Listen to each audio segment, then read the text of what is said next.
Hello, everyone. All of you that are in Las Vegas at MJBizCon 2022. I am Vern Davis. I am your host of Plant Profits, and I am honored and blessed today. I have Miss Roz McCarthy, founder and CEO of Minorities with Medical Marijuana, and the founder of Black Buddha Cannabis. Yeah. Roz, how you doing? Vern, I'm good, man.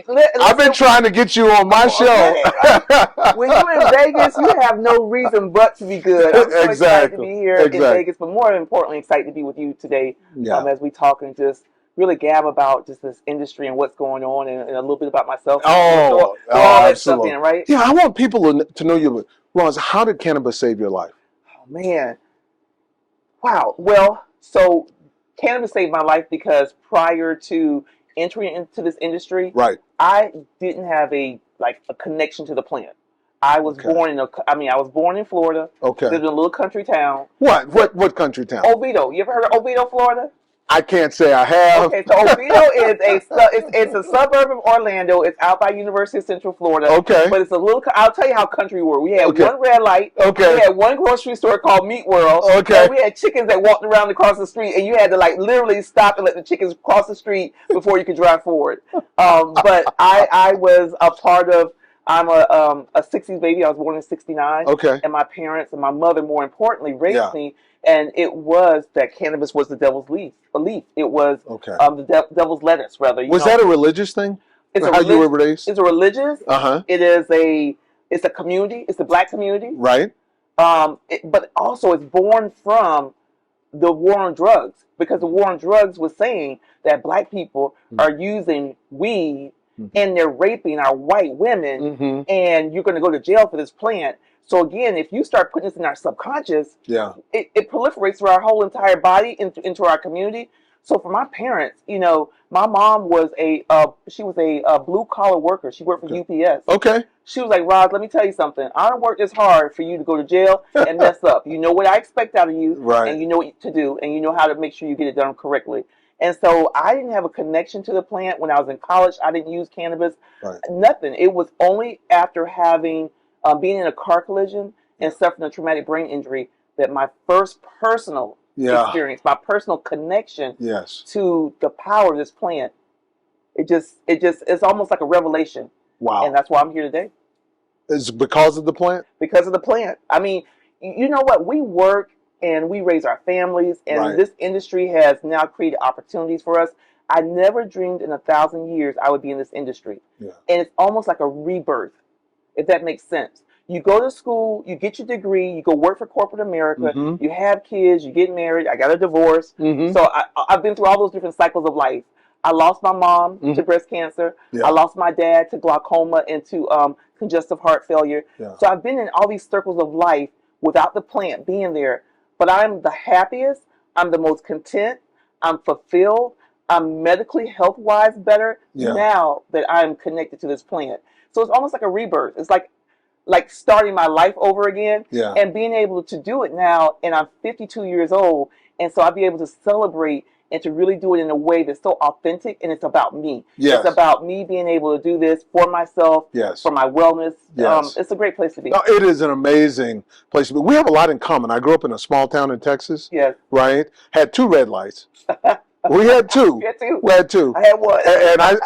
And I smoked the plant in college. So that's where we kind of differ. But you know what? But again, so my entry into the industry. So you asked me a question. You said, what's your personal connection? When did you get connected to the plant personally? And it was from a consumption base.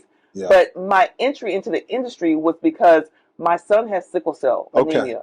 I'm a sickle cell mom. For those who don't understand about sickle cell, talk to us about it. Sickle cell is a disease that's predominantly in African American children. Literally, you have certain states that will test just for sickle cell because it is a disease that attacks the red blood cell. The red blood cells is genetic.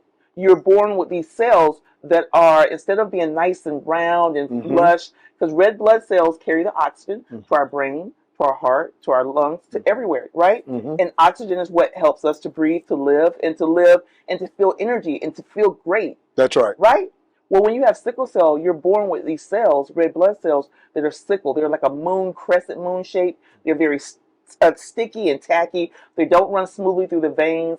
And you have this pooling effect that happens where in your joints, your back, sometimes your legs, you will have these cells that stick together and they cause this excruciating pain. Yeah. And that's when you have a sickle cell crisis. Right. And so we see this in our black families. And not only is it a disease it is a disease with no cure, but it's an economic disease as well, because there's a lot of people that are able to work. They're not able to support their families now that they're adults. And economically, it can ravage you. And so for me, my son was born with sickle cell anemia. Sure. I'm a sickle cell mom, meaning, as a mom, and when you have your bear cub, you will do anything in your power to make sure your kid is good. Yes. Knowing that you have to work with the confines of, you have to be, the reality, your kid has sickle cell anemia. So we've been in and out of the hospital. I've been in ICU. I've watched this kid fight all of his life. He was 17 years old. The state of Florida was getting ready to create a medical marijuana program, put an amendment on the ballot. And in Florida is a toss-up state, I felt like if this ballot passes and there's a medical marijuana program in Florida, what does this look like for my community? What does this look like for my son? If my son wanted cannabis to help him support his medical needs, is he going to be stigma? Will stigma be placed upon him? Will he have options? Will he have safe access? And I said, hell no. And I felt like... So that was the answer to your own question. That was the answer to my own question. Okay, was no. No. So you had to do something about it. Well, I was looking for the Urban League. Yeah. I was looking for the NAACP. Sure I was like, okay, so who out here, like, who's shaking and moving? It ain't like I just woke up and said, I want to start a nonprofit. Yeah. No. But let me tell you how good God is and where I was in my life. Prior to even having the epiphany of starting Minorities for Medical Marijuana, I was consulting with chambers of commerce, the African American Chamber in Orlando, the African American Chamber in California. I was working with nonprofits and I was writing grants. So I was able to take that experience and then put all that together and say, you know what, Roz? Normally you have a for-profit business and then you start a nonprofit as your subset of that for-profit. Right. At the time, I didn't know exactly the industry from a business perspective. I just knew that I wanted to fight for social justice. I want to fight for safe access and health equity. Yeah. I want to fight for public policy and making sure policy was put in place that was going to elevate and support people of color being in the industry. I want to fight for that social equity component. What does that mean? And how do we execute on that? And so I just figured, like, you just have this calling, and I try to run from it. Yes. I was trying to find a job. I was consulting with my clients. I was like, I'm not going to do this nonprofit. How did you get focused? Literally, it was my mom and her spirit. Really? I was like, listen, I was on the couch. I'll be on the couch. I'm like, okay, I'm going to do this. And then I'm like, I didn't do anything for 2 weeks. And I'm like, okay, I started this. I'm like, all right. I'm like, I don't know what I want to do. And I just kept vacillating back and forth. Right. And one night I felt my mom's spirit and she was like, if you're going to do it, get your ass up off this couch and get it done. Yeah. And that minute, and I promise you, Vern, that minute I walked, got up, went to my office right off my living room, went to the computer, start Googling different organizations because I didn't have a name. Right. And then I said, I want to name this exactly for the audience that I'm intending it for and exactly for the issue at hand. And the issue at the time was the proliferation of medical marijuana programs throughout the country. And I wanted something that was for us, that was by us, that created trust in our community, that provided education, that you can trust, that you felt like if you came to me and something was going on with your mom, you said, well, let's go get some information. I trust Minorities for Medical Marijuana. Got it. There's someone there fighting for my people, right? Right. Because we didn't have folks fighting for us at the time and fighting for our inclusion. So you created it from scratch? From scratch. From that moment your mom communicated from scratch with you? With my kids looking at me like, Mom, so why don't we have food? Because I stopped everything. I felt so compelled. And I felt in my spirit that I couldn't serve two kings. I couldn't serve two masters. I was trying to do my consulting and see my clients, but I was also trying to breathe life into this nonprofit. And after creating a name, I had a girlfriend who was a graphic designer. She created the logo for me. I created the website. I did everything myself. The vision, the mission, our points of focus, I did all of that.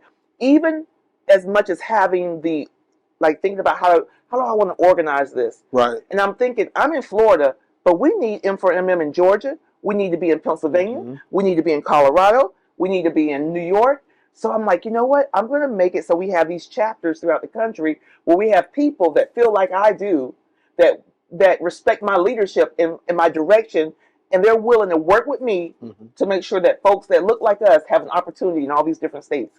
Oh, that's beautiful. And now you're CEO. I'm CEO, so we're in for Minorities for Medical Marijuana. I love it. States, 4 international countries. We're in Belize. Oh, great. We're in Jamaica. Great. In the UK, as well as in Toronto. And it has been almost 7 years. Next year will be 7 years for us.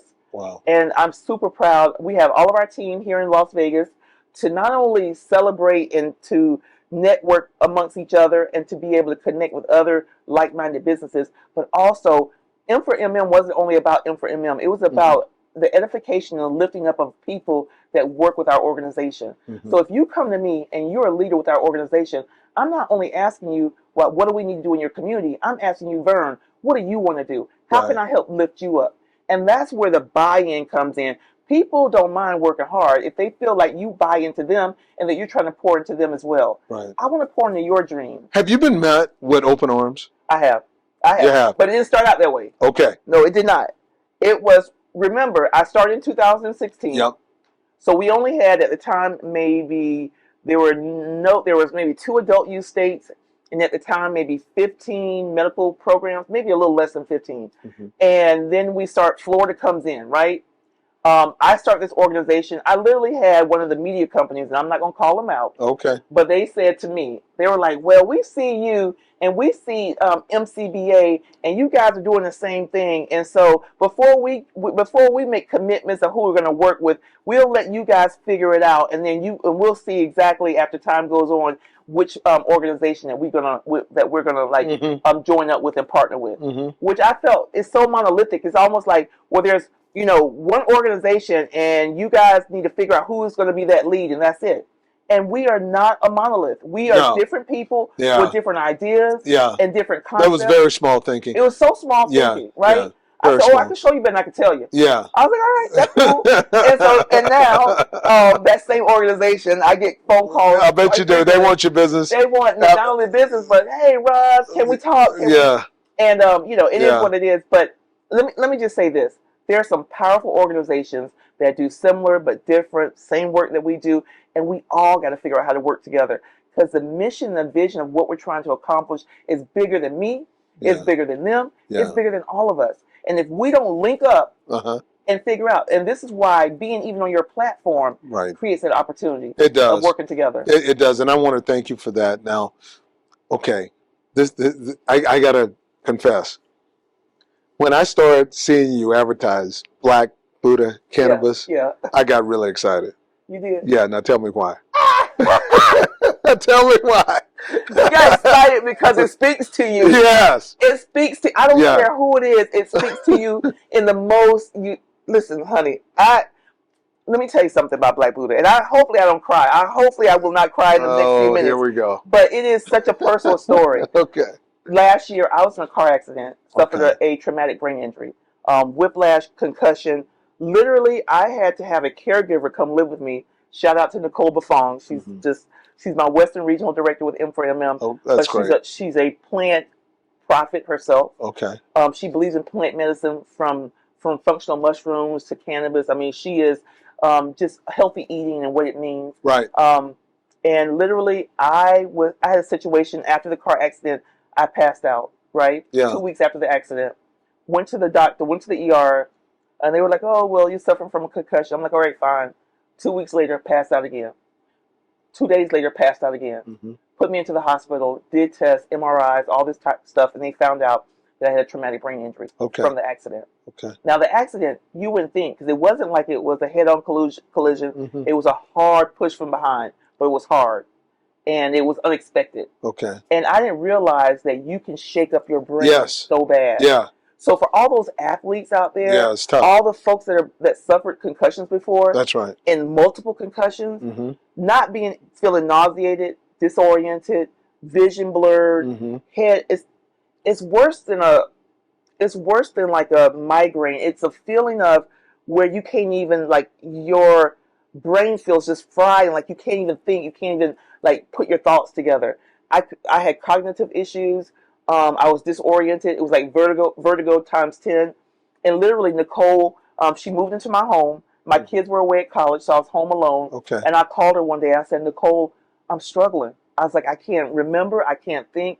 And I was going to the doctors. I couldn't drive myself to the doctor. She moved in with me.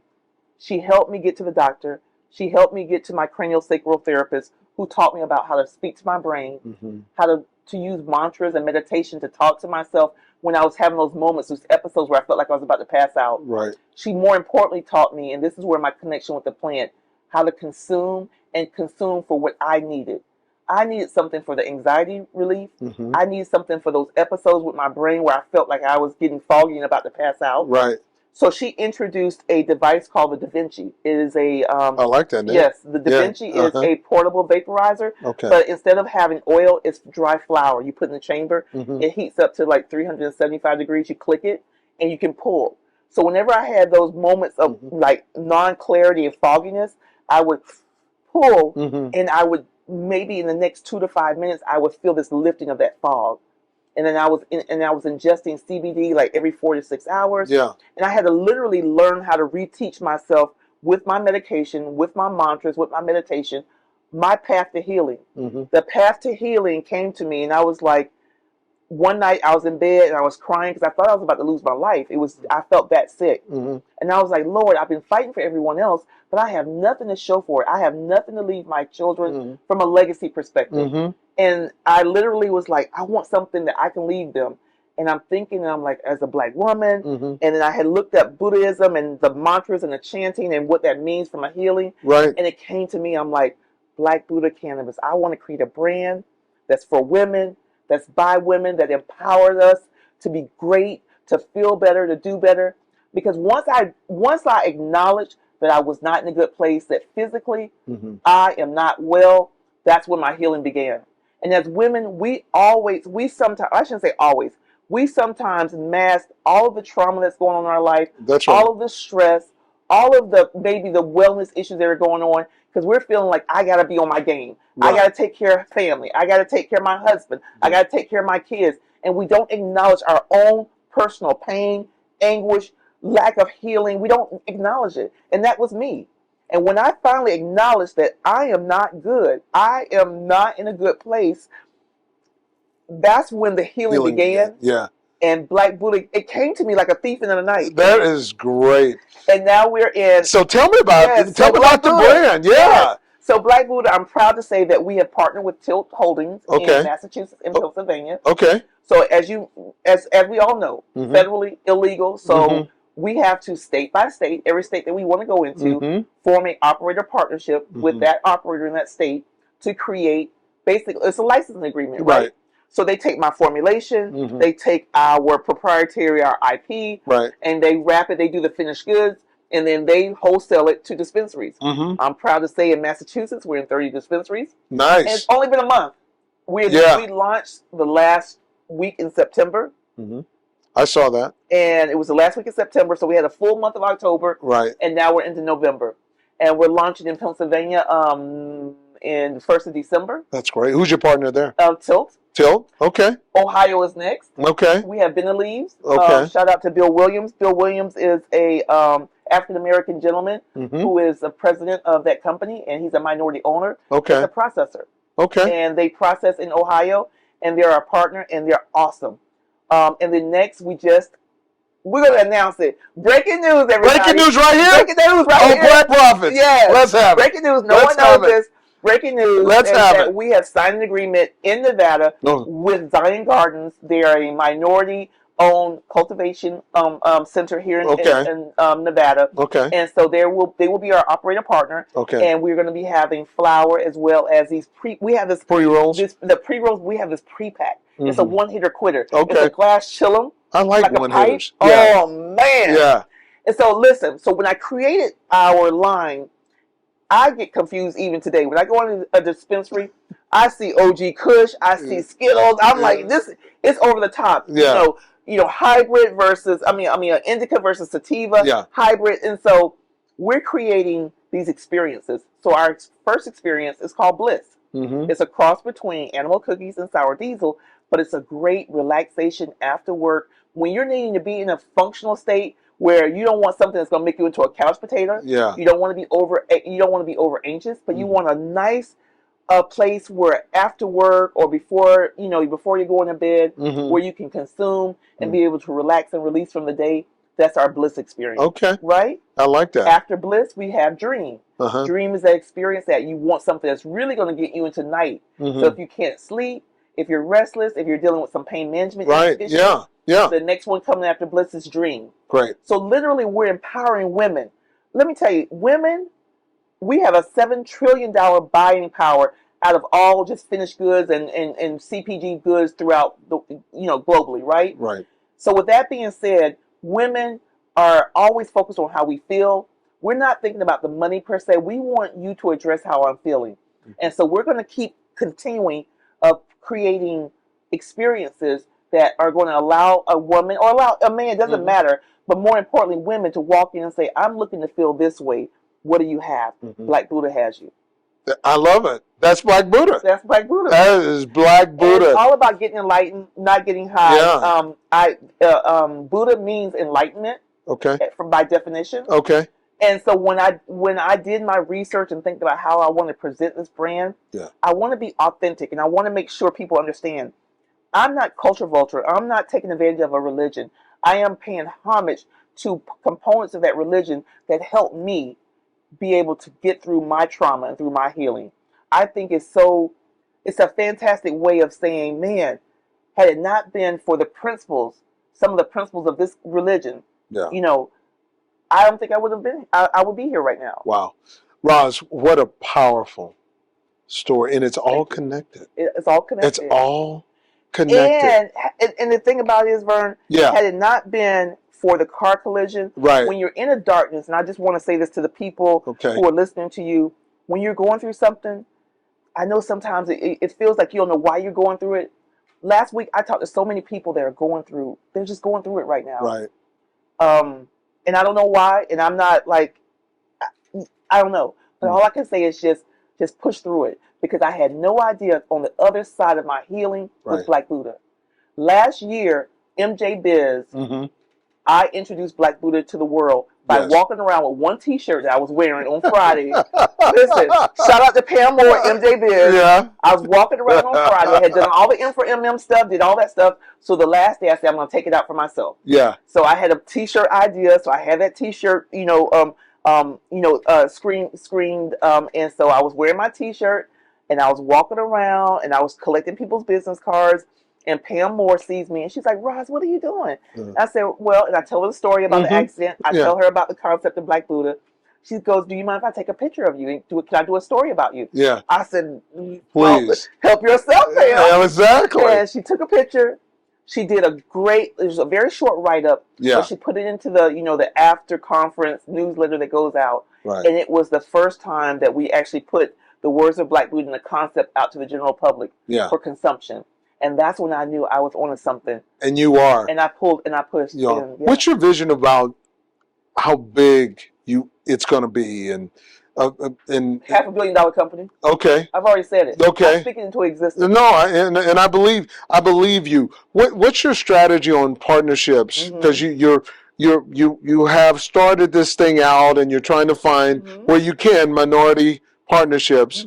Investors. I'm struggling. Okay. So I'm just like, I'm not a social equity operator, but I'm a social impact driven brand. And because I don't go and use the word social equity, because I've never been incarcerated. I've never been arrested for the plan. I believe that definition of social equity belongs to people that have had their rights or have things taken away due to the justice system that's connected to this. Totally understand, and you're all about wellness because that's how it is done. That's what is done for you. But I am a social a part of our ethos of a company is a social impact. How can we make impact and help other folks that come behind me?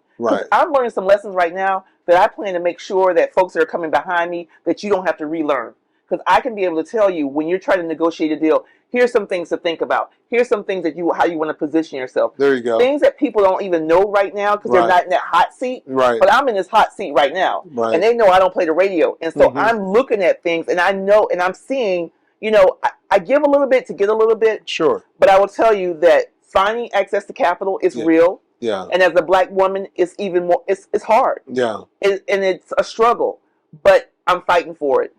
Creating partnerships with not only with the MSOs and the dispensaries and showing them like they have to understand that this brand is born from someone's healing. Right. It is not arbitrary. It's not putting together a name here and a name here that doesn't have a meaning, but you're trying to figure it out. Roz, when they hear your story and they get that passion and they get that energy, there's a yes on the other end of that. It has to be. It's got to be a yes. Because I'm talking, I'm creating this for the women. We got to think about the pie.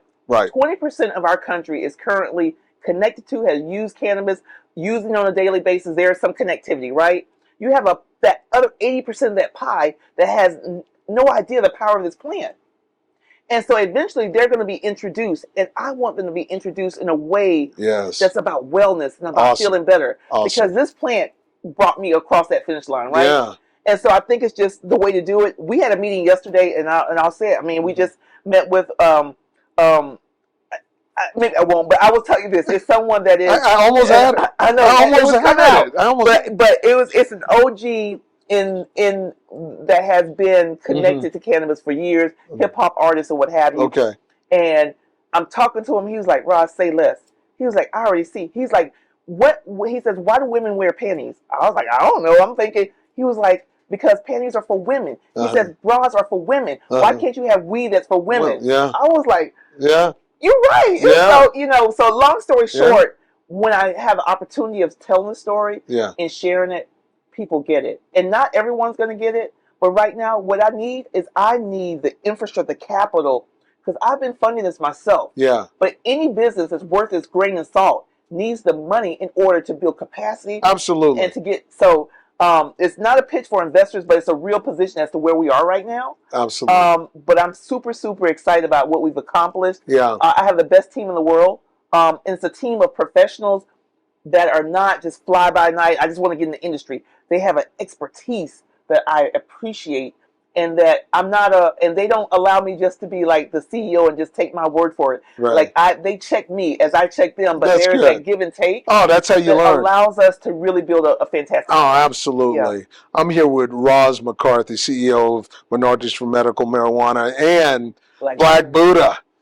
And I love it. And I believe that men can enjoy Black Buddha also. You can. Okay. Yes, you can. Okay. I will tell you for sure. We had a gentleman in Massachusetts, our first week there. We have in Massachusetts, we have a jar of flour, an eighth of flour. Yeah. We have our pre-packed chillum, which is the glass chillum that's pre-packed, one hitter quitter. And we have this beautiful vape pen. And it's all the Bliss line. Oh, nice. And it's a CBD 3-to-1 ratio. And the gentleman purchased the pen earlier that day, used it, and went back that same day.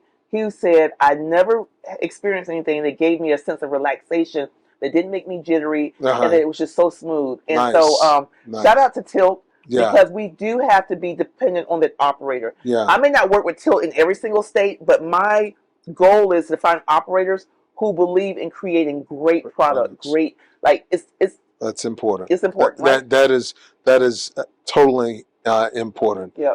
Roz McCarthy. Thank you. In Las Vegas. In Las Vegas. At MJBiz 2022. Yes, sir. And I'm your host of Plant Profits, Vern Davis. And we will see you on the other side, Roz. Appreciate you, man. You got it. Thank you. Oh, my pleasure.